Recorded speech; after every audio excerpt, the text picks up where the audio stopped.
Hey everybody, my name is Waugh, and something you don't know about me is I love the kazoo. Something weird about me, but I know.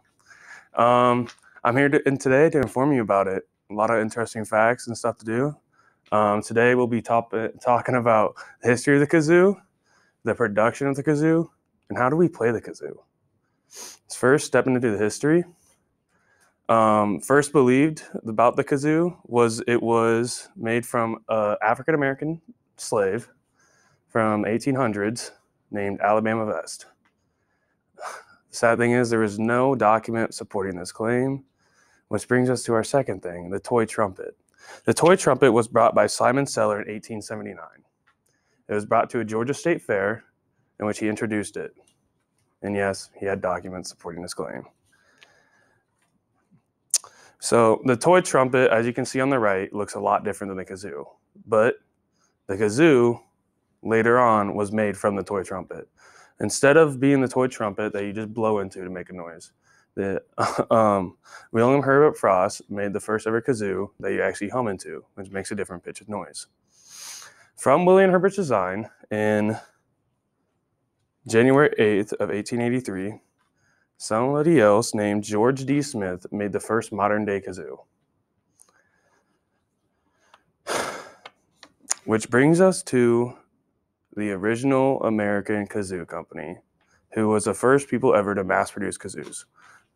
And by 1994, they produced 1.5 million kazoos yearly, made out of metal, which brings us to our next point.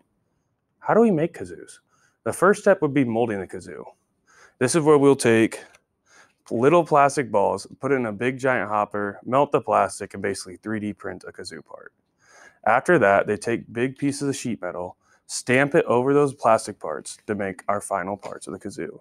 Then, during number 2, we put it all together, make all the pieces work, and you end up with a kazoo. But there's still more to a kazoo. Most kazoos you see on the street are kids' toys. They have a bunch of different flowers, designs on them, because they're still toys. And so the labeling process is where they put pictures, images, stickers onto the kazoo to make it more look like a kid's toy. Then after that, they package it up and they send it all out. On packaging, pretty simple. They put it in a box, put it in another box, put it on top of a pallet of boxes, put the pallet of boxes in the truck, send the truck all the way across the country.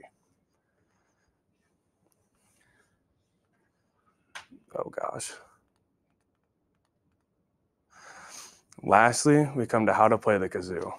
And actually, I brought you guys a kazoo here today, where I'm going to demonstrate on how to play the kazoo. So, what we know about the kazoo is that there's a little piece of paper inside this hole. And then it's pulled down by both pieces of plastic, and when you hum, it vibrates the paper. It makes a sound like this. And that's the sound of the kazoo.